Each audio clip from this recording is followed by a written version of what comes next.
النهارده بقى هقدم لكم حلا تركي مشهور اوي الفترة دي، طالع ترند اسمه كازانديبي. الحلو في الوصفة دي ان هي سهلة وسريعة ومكوناتها بسيطة، يعني مكون 2-3 بالكتير قوي متوفرين في كل بيت، هتقدروا تعملوها. طعمها حلو، والحلو كمان في الوصفة دي ان اي حد يقدر يعملها وينفذها بعد الفيديو ده على طول. تعالوا نشوف بقى الطريقة والمقادير. اول حاجة في كسرولة هنحتاج 3 كوبايات من اللبن، عليهم ربع كوباية من السكر. بعد كده هضيف المفروض صفار بيضة، بس انا ضفت البيضة كاملة، استحرمت بصراحة ارمي البياض وما كانش له عندي استخدام.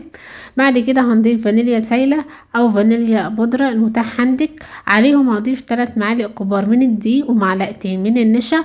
انتوا استخدموا بس معلقتين من الدقيق ومعلقتين من النشا، لان انا اضطريت ازود حليب بعد كده. ما ننساش برضو رشة الملح عشان بتوزن معانا الطعم.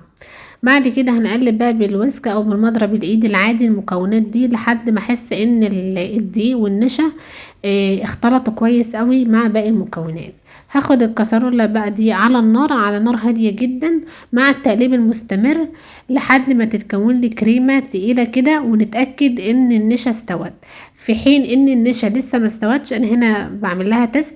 في حين حسيتوا ان النشا ما استوتش، هتضيفوا نص كوبايه من اللبن او نص كوبايه من الحليب وتكملوا التقليب لحد ما تحسوا ان النشا استوت تماما.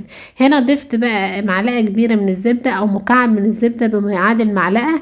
اول ما الكريمه تتقل معانا بالشكل ده والنشا تستوي، برفعها من على النار. في طاسة بقى تيفال او اي نوع ما بيلزقش فيه الاكل، هضيف معلقتين كبار من السكر البودرة او السكر الابيض الناعم. هسيب السكر ده يدوب، انا مش عايزة اكرمله بحيث ان انا محرقش السكر قوي في الاول، يدوب بس السكر يسيح تماما ويبتدي ياخد لون بسيط قوي.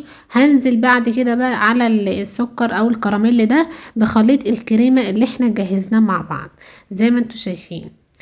بنزل بقى الكريمة، هي كل حاجة مستوية فيها هسيبها على نار هادية جدا. الخطوة دي مهمة قوي، مدة ما تزيدش عن 4 أو 5 دقايق، علشان الكراميل او السكر اللي احنا عملناه لونه ما يغمقش ويمرر معانا. والخطوة دي ضروري جدا، بأكد عليكم تعملوها على نار هادية جدا علشان الكراميل ما يمررش معانا في الاخر، يبقى طعمه مش احلى حاجة. بنسيبها بقى لحد ما تبرد الاول خالص، بعد كده ممكن تدخلوها التلاجة نص ساعة او ساعة. انا بصراحة سبتها تبرد كده، ما صبرتش عليها يعني لحد ما ادخلها التلاجة.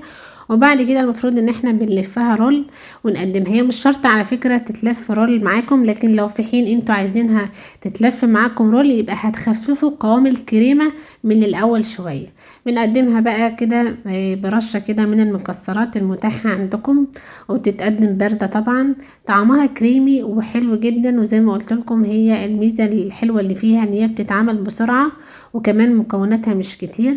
هي طعمها كده يعني جامع ما بين الكريم كراميل والمهلبية شوية، وممكن تقطعوها بالشكل ده بحيث ان يكون سمكها يعني اخف شوية، وتقدموها بقى كده يا اما ساده يا اما بشويه برضو من المكسرات. انا هنا ضفت شويه من الفستق.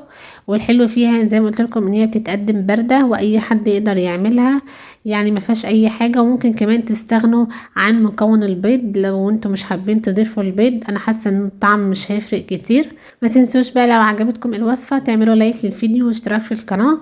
نتقابل ان شاء الله في وصفات تانية جايه كتير. اسيبكم في امان الله وسلام.